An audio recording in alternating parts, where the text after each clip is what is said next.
somewhere here that if sunlight is coming from this side,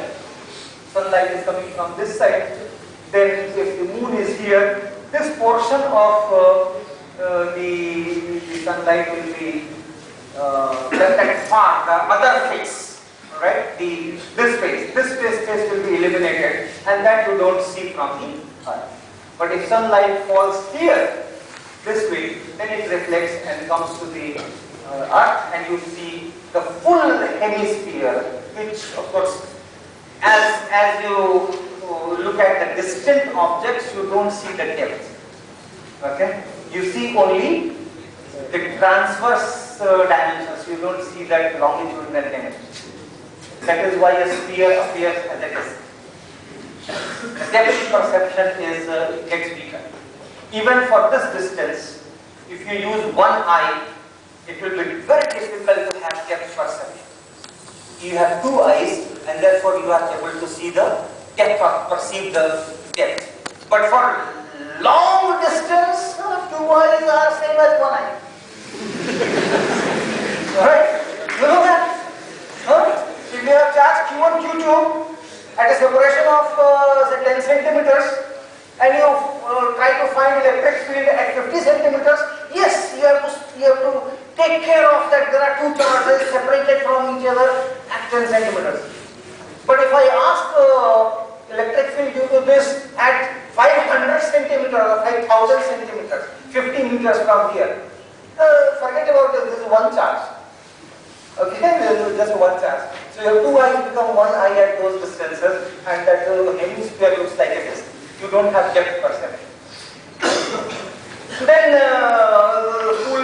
there's a new moon and there's full moon, and eclipses take place when it is here or when it is here, but not every time it is here. Okay, so those geometries and those things are very interesting in fact.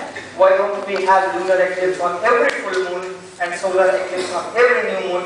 This is a question which I never understood, and my brother is an expert in geography.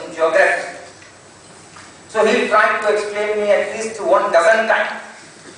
But I just could not understand that why every full moon we do not have an eclipse and every new moon we do not have an eclipse. But whenever eclipses take place, they are only on full moon day or new moon day and nowhere at other times.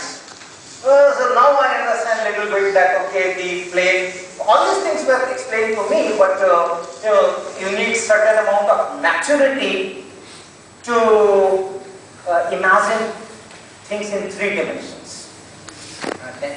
So the orbit of Earth around Sun and the orbit of Moon around Earth, they are not in the same plane, but some 5 degrees of inclination, and it is that inclination which allows you to see the full moon as a full bright disk, and it is not eclipsed. For new moon, you can see like the sun without any shadow. It is because of that tilting. Okay.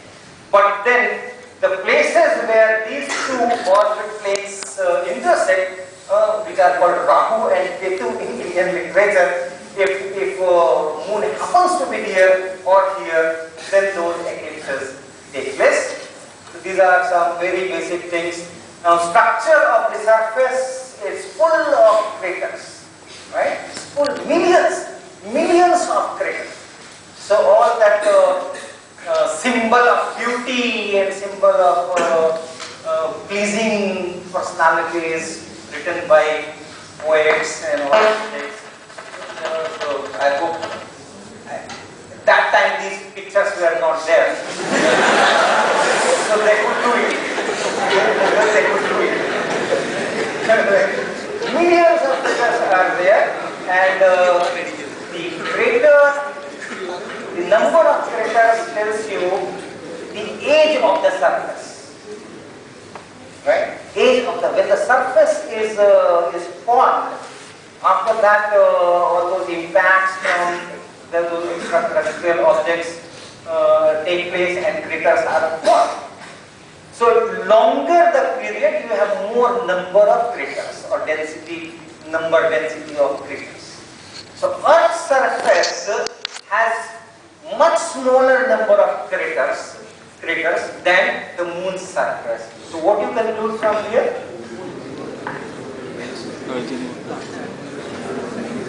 The oldest rock brought by Apollo mission from Moon has the same age, 4.5 billion years, as the oldest rock from the Earth.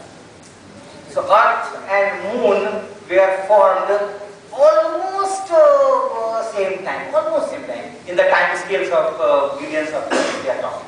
Right? But the number density of craters on the Moon's surface is much higher than the number density on the Earth's surface. This is because atmosphere. Okay, yeah, that's true. That is true. Because of the atmosphere, we do not have so much of impact here. The number of impacts is less. And the second important thing is that Earth is geologically active. So lots of phenomena are taking place, and therefore the surface is getting modified. All right. So it's like Garnier cream that so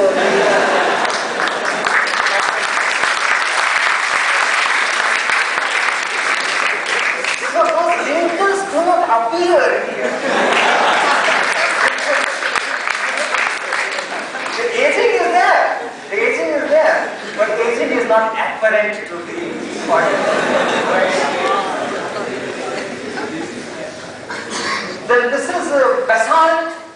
When volcano takes place and some magma comes out and then it settles, then it is called basalt. So most of Moon's surface is basaltic. So a lot of lunar volcanism must have taken place at some time in the past, and those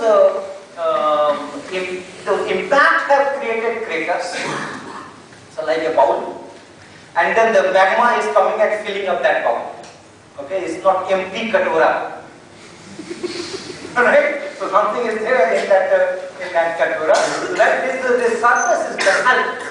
In our India also, Maharashtra center, and some 64 million years ago, there were huge volcanoes and lots of magma came out, and this whole area was which we call Deccan Tract. Right? So that is all basalt. And on this basaltic rock or basaltic surface in Maharashtra itself is a place called Lonar. So there is an impact crater there in Lonar, and that is possibly the only basaltic crater on basaltic surface on Earth. And there that assumes a lot of significance, because this will resemble the craters on the Moon. So by studying those lunar geochemistry, you are actually studying or gaining knowledge something about that Earth, this Moon surface. So that is why on lunar there is a lot of research which has been done and is being done. Now, chemical composition of the surface rocks. The rocks contain calcium, aluminium, titanium, high abundance of silicon, oxygen, and then helium. Okay, and how do we know this? Because about 400 kg of Moon we have already brought to us.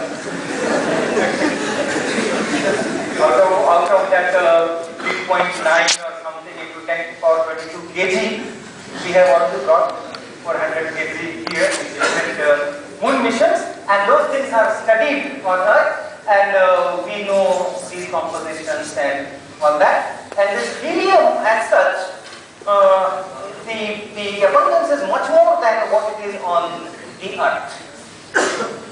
And this is perhaps because of this titanium. Titanium makes a mineral called ilmenite, FeTiO2. So that ilmenite, if the helium diffuses there, it gets packed in ilmenite. So all the helium coming from sun, it gets absorbed and generally diffuses out, but if it falls on that ilmenite keeps it packed. So that is one interest of